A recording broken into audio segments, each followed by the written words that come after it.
שלום רב וברוכים הבאים לפסטיבל הקולנוע הרומני בישראל, מהדורת 2023. נמצא איתי כאן היום הבימאי אוקטב צ'לארו, יליד פיאטרנאמץ, הוא תסריטאי ובימאי, והוא מציג במהדורה שלנו את סרטו מוסר גבוה, או כפי שידוע בשמו המקורי, BALAUR. עד כה הוא כתב וביים 5 סרטים קצרים, זה הסרט העלילתי הראשון באורח מלא שלו, ויש סיפור מעניין בכלל מאחורי הקלעים על איך הסרט הזה הפך להיות סרט. אנחנו נשוחח עם האורח שלנו בשפה האנגלית. Good morning, אוקטב, how are you? I'm very fine, thank you. Happy to be here. I'm happy you're here as well. So let us begin with the story itself. The story of BALAUR is actually based on a true event that happened in Romania. How did you come across this event, and what made you decide that it will be your next movie or your first feature, shall we say? Yes, I was looking for a topic for my debut film, and I knew the pressure of debuting in film. People will start to look at you with that film in mind, right? So the debut film is like your identity card. So I was looking through my own biography, and I was reading all the news, and then I came across this story that happened actually in near my hometown of Piatra-Neamț, and it was about this teacher who fell in love with a pupil of hers, and the story ended tragically, and that was the root of the story. But when I read that, I was intrigued by the fact that the society became very quickly polarized. So a part of the society was supporting her, saying that she's the priest's wife, and everything that happens to her is like a conspiracy or people trying to attack the church and so on and so forth. Whereas the other side supported the kid, saying that he was abused, or he was lured into this type of relationship being a minor and all that. So I was very keen of making a film based on a story that's polarizing opinions, that runs like a river, you know, between the society and splits it in half. So that was the thing that triggered me to do this story. And also it has many similarities with my own life, with my own biography. I had, when I was in high school, I had a big connection with the church, and I visited the monasteries. For those of you who don't know, the northeastern part of Romania, it's like a holy place. You can see monasteries, churches, saints. It's full of this stuff. And yeah, I lived in a religious place. Whenever something bad happens in my family or in my city, people blame it on religion. Somehow somebody did something wrong. So it is this mentality of living based on some set rules, or some I wouldn't say archaic, but maybe old beliefs that new generation doesn't understand, and tries to always challenge them. So that's how it started. I understand now. In English, as well as we translated it in Hebrew, it's BALAUR. But initially you called the movie in Romanian BALAUR, which is kind of a monster or something like that. Can you explain? It's the monster inside of us. What did you mean by that? Yeah, so the title, I wanted to have a title that that sounds in a special way, that is purely Romanian, right? So people would identify immediately the film with the title. So the word means basically multiple things. It means the main antagonist in Romanian fairy tales, the monster with 7 heads that traps the hero and so on. It also means the enemy of Saint George in the church story, with Saint George beheading the dragon, which is the BALAUR in Romanian. But it also could mean like something similar to what you said. It's that voice inside of us like in cartoons when you have an angel on one and a devil on the other one. That could be the BALAUR, the voice that whispers you to try things that you normally wouldn't. So as I thought. Now, exactly, yeah. From the point that you found this story interesting, you read about it till it became a feature film in the cinema, there was a very interesting process. You were a part of different cinema hubs, and you got support from different places. Can you tell us a bit about the process, because it's very interesting? Yeah, so doing films making films in Europe, especially Eastern Europe, is a special job in itself. So I wouldn't normally say that, but I think for an American filmmaker, if he or she would have to debut the film in Eastern Europe, it would be probably impossible because the money is short. So you have to have support. And I was lucky to find immediate support from the producer of the film, from Radu Stancu, who was with me from day one of the journey. So it normally goes like this. You have to secure funding in your own country, which is a big issue in itself because the cultural act in Romania is like number 20 on the government priorities list. And after you secure that, you have to convince people, partners from other countries, to trust the project and to promote it to their funds, to their. And in order to do that, you have to travel a lot and to be convincing. And we're living in a time where everybody's making films. The process has been democratized since the appearance of the iPhone and all these tools that make everybody with a laptop being able to do a watchable film. If you have a good story, we can shoot it with a few €100 and people can watch it, right? So that's weird. So I was lucky to be selected to be part of a lot of programs. One of them was the Midpoint program, which is organized by the Czech Film Fund and Film School. Then I went to the Less is More, a French program based in Brest, where film professionals, filmmakers, screenwriters help you understand your story better. Then I went to Sarajevo, film program. Quite a journey. Yes, to Los Angeles, to the Greek Film Festival in Los Angeles, where we presented the project, to Transylvania, to Cluj, our own film program.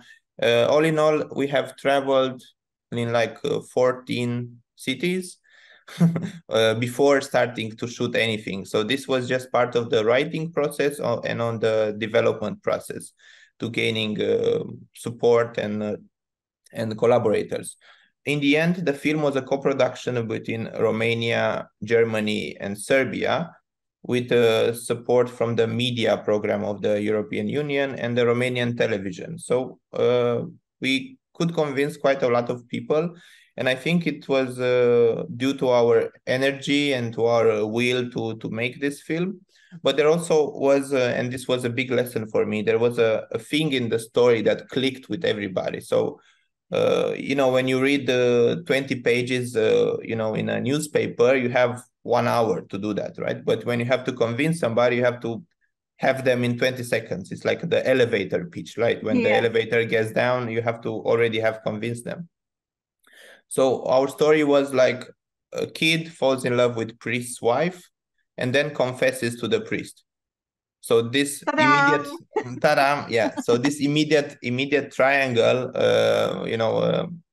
clicked with a lot of people, and this was opened a lot of doors for us.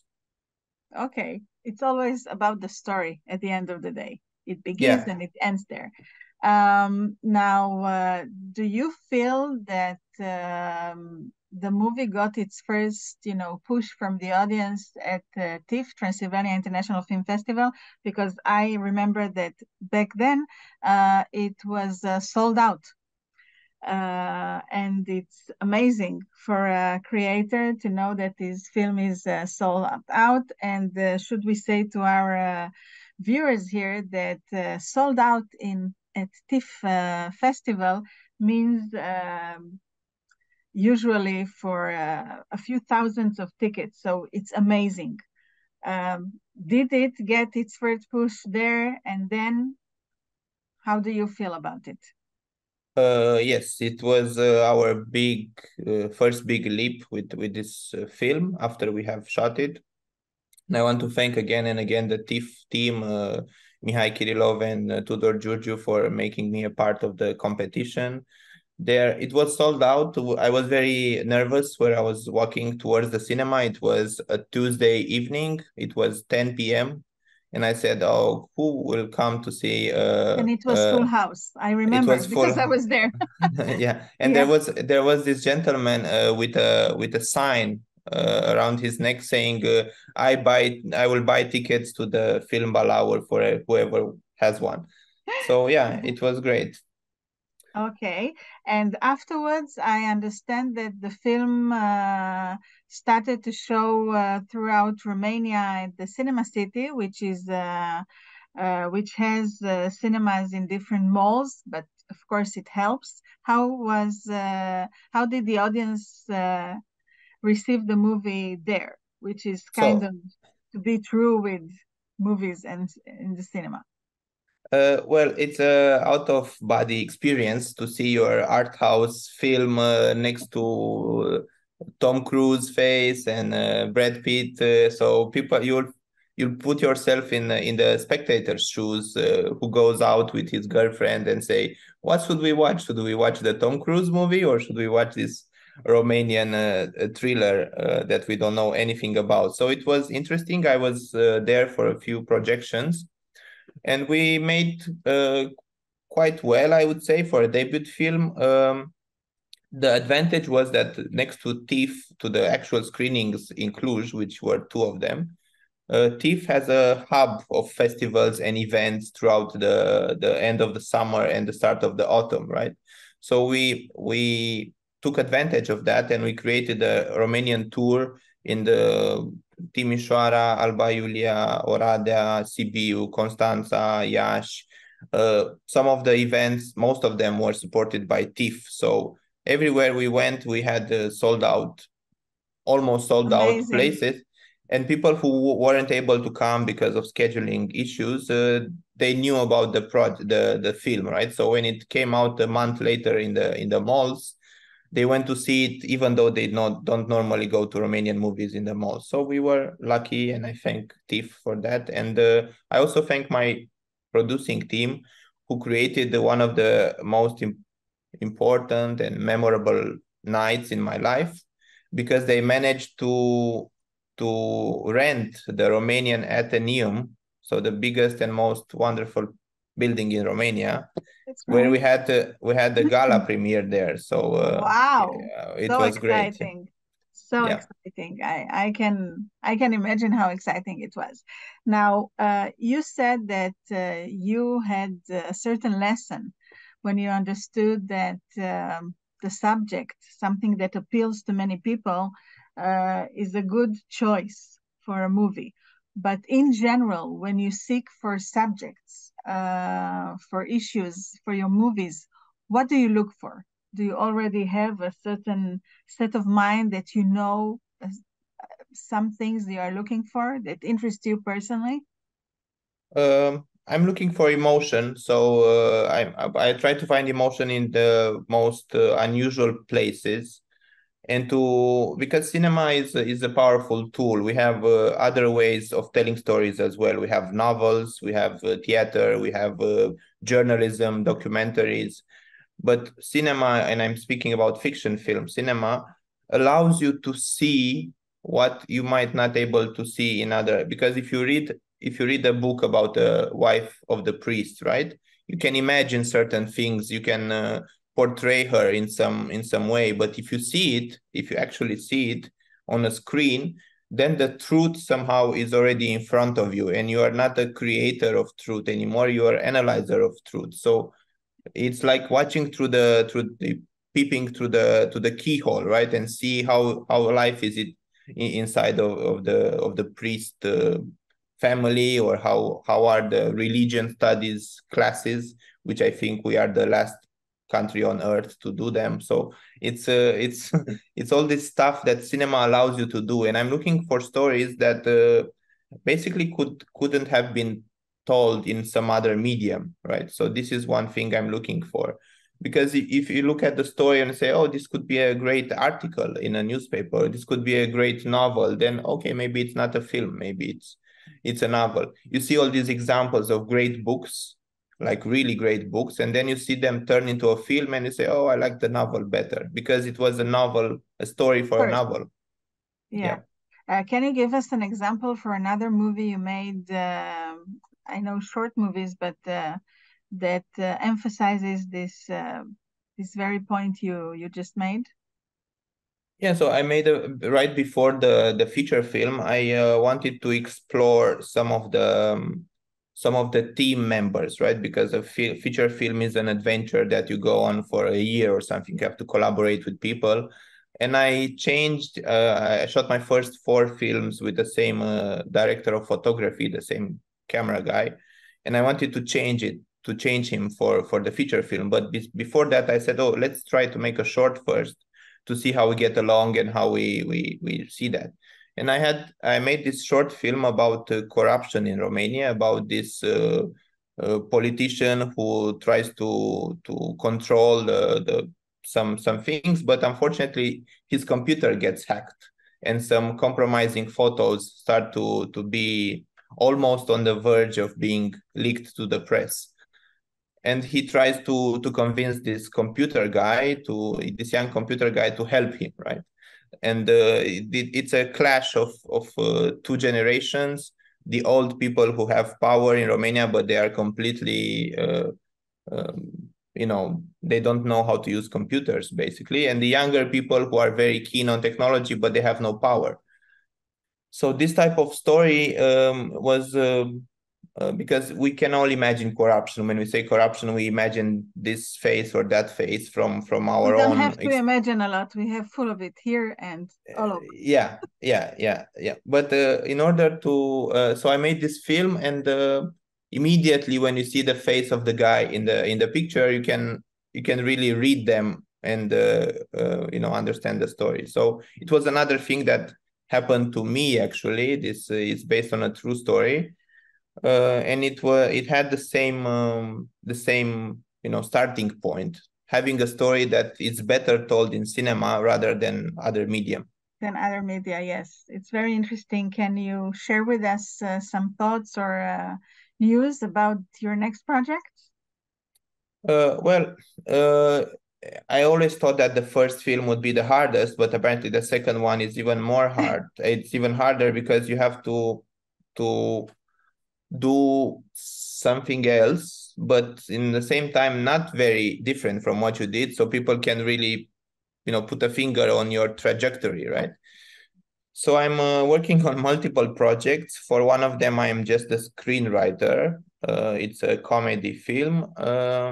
Yesterday I just got some wonderful news that my 2 next short films will be funded by the Romanian Film Fund, and I could talk about that because those are sure to happen. Okay. So one of them is based on a big thing that we have in Romania since like 4 or 5 years ago. Everywhere you go in the big cities, not only big cities, also small cities, there are slot machines, and this bet thing has gone out of control. There are actually on my street in Bucharest, there are like 8 one after the other, right? So something bet something. So every poor guy or every person who thinks he's lucky goes in there and gets out with no money. So there's a lot of tragedy happening, right? So my next story is based on a true story that happened in Romania with a father that gets obsessed with these slot machines, and he loses the family, loses everything, but he has a chance of redemption by trying to contact his daughter, dressing up as Santa Claus. So this is my next film about this. I think we're looking forward to see this film. Yeah. Okay. Octave, is there something else you want to tell us about BALAUR, Higher Law movie that it's important for you, for our audience, to know or to emphasize concerning the fact that it projects some phenomena that still exist in Romania, like this religion lessons. You think it's the last place on earth, who knows, but it might be, or something else that we should go with this knowledge in head when we go to see the movies. What I can guarantee you and the audience is that if you give it 10, 15, maybe 20 minutes, like a carte blanche, then you will get rewarded by the film, because it's full of emotion and unfulfilled love. And I'm sure, especially for the female audience, that it really communicates the feelings. So I wouldn't say much more and spoil the thing for you guys, but I think it's a good transaction. So if you give it 15-20 minutes, then you will get paid back by a quite entertaining film. What I would like to say is that you mentioned the fact that once we read, for instance, if it was a book and you read about the preacher's wife, you would imagine her in a certain way. When the movie begins and you see this woman, let's say it's not what you had in mind when you think about the preacher's wife, through the sport she does and so on. So I agree with you. It's very interesting to do it your own way and to give it your own thinking of how a woman like this nowadays looks like, what she does, and then the story itself, the drama in the movie. This is what happens. But it's always interesting to think outside the box and Yes. show something that we might not think about it just this way. Octave, thank you very much. I'm looking forward for your next movies, and I promise to bring some of them to our next editions of Romanian Film Festival in Israel. And I urge you, the audience, I will, with your permission, do it in Hebrew. אני מאחלת לכם צפייה מושכלת ומהנה בסרט מוסר גבוה, שיוצג בסינמטקים השונים ברחבי הארץ. אני מזמינה אתכם להיכנס לדף הפייסבוק שלנו, פסטיבל הקולנוע הרומני בישראל 2023. הפסטיבל נעשה בשיתוף עם מכון התרבות הרומני תל אביב, ואנחנו מחכים לראות אתכם באולמות, ומאחלים לכם באמת ימים נפלאים בפסטיבל שלנו. תודה רבה לכם. Thank you very much, Octave. Thank you.